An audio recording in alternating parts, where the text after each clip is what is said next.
Relationship management helps to achieve the following or instrumental in the following: to establish shared or mutually recognized goals, facilitating a culture of no blame, cooperation, and collaboration. So, a lot of trust can lead to no blame.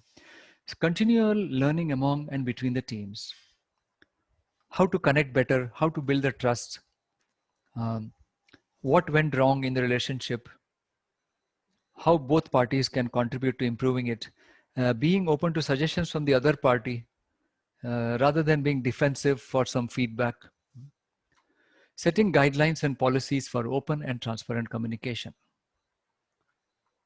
that can make it good between the various stakeholders, defining how to identify, prevent, and mediate in conflict situations. Lots of methods are available for conflict resolution.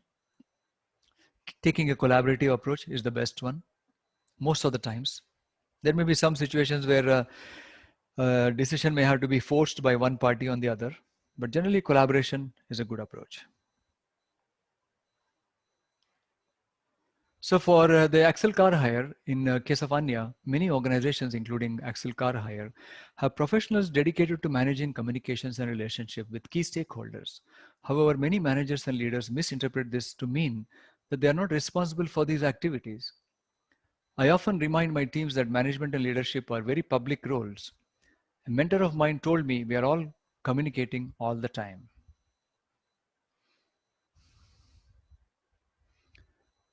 Dave, we all manage relationships, whether they are personal, private, or professional. When I hire people, I look to see if they have good interpersonal skills, such as communication and relationship management, in addition to any domain expertise.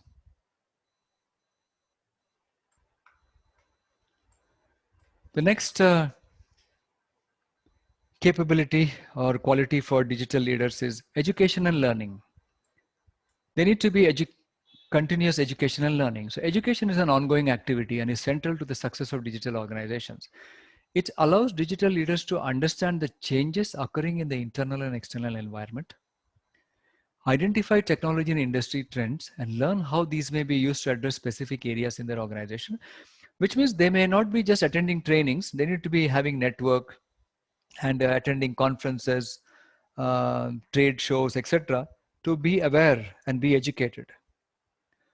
Learn about the mistakes of other organizations, and when adopting new technology or creating new business models, communicate details about the organization's digital and IT strategy and set expectations about the changes it will introduce. Even it also includes communicating properly to the stakeholders. And that will happen only when there is good awareness and education, because a lot of questions may be raised by the stakeholders.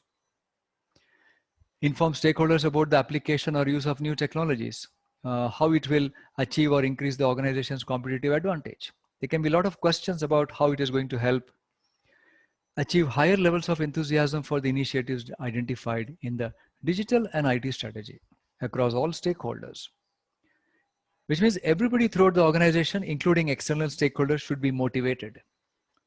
Teach the appropriate stakeholders the basic concepts and techniques of building, managing, supporting, and using each new technology. Promote a sense of humility. No one in the organization knows everything. So need to be humble to accept that some things may not be known. We all know that previously there were books and certain publications to learn and know, but now very quickly things can be validated just by looking at the internet. And yeah. Now, particularly, there are three types of education here: self-education for the digital leaders, educating the peers, colleagues, and educating other stakeholders. Self can be done by attending courses in digital leadership, entrepreneurship, emerging technologies, innovation approaches. So entrepreneurship, that is, internet searches, analyst reports, industry journals, technology reports, management forums, learning from other leaders and teams. When communicating, assume that others may not have the same level of knowledge and understanding. Yeah, this is essential. One should not assume, the leader should not assume that everyone knows about it. They may be very enthusiastic, but they need to share the knowledge also. Educating peers to allow others also to become digital leaders in the future, and educating other stakeholders. There may be special interest groups and communities who may like to know about emerging technologies and innovation approaches. Even those communities may contribute to the learning to educate others. Awareness has to be increased among people that technology exploration is important for the organization's culture, and give stories about how other organizations have used emerging technologies. So storytelling is a good quality of a leader, a digital leader. Clarify how others can communicate their ideas related to technology use. For example, if there are people who want to suggest technology ideas, they should be told what is the procedure to communicate that.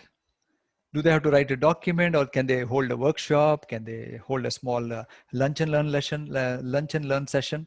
All that should be uh, clarified.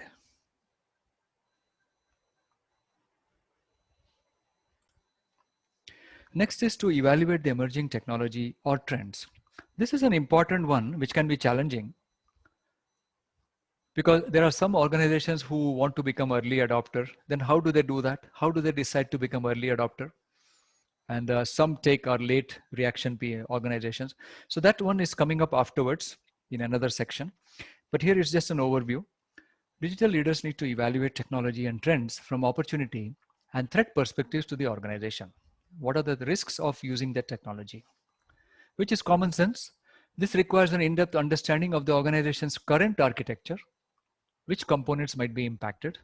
By architecture, it is not just the technology, it is the complete organization's architecture, the business model, products and services, their associated value propositions, and operating model and value streams. So how do technology will impact all this? And therefore, it goes hand in hand with digital positioning, innovation management, and strategic risk management. Some technologies may not align with the organization's goals and vision. So for Henry at Axel Car Hire, how does this work? The evaluating emerging technology and trends of the industry. For Henry, education can sometimes mean formal classes and certifications. It can also include keeping up with trade journals and opinion pieces. I attend our local meetup of IT leaders to listen to what other people are doing. We can evaluate the potential of new technology and trends without being technical or domain experts. Yes, evaluation. Need not be expert to evaluate. We are considering options to track the locations of our food delivery vehicles to see if there is a way to optimize their delivery routes. Dave, one of my responsibilities is to keep our key partners and suppliers aware of changes to our plans and projects. For example, our vehicle repair and maintenance partners are now able to service the food delivery vehicles.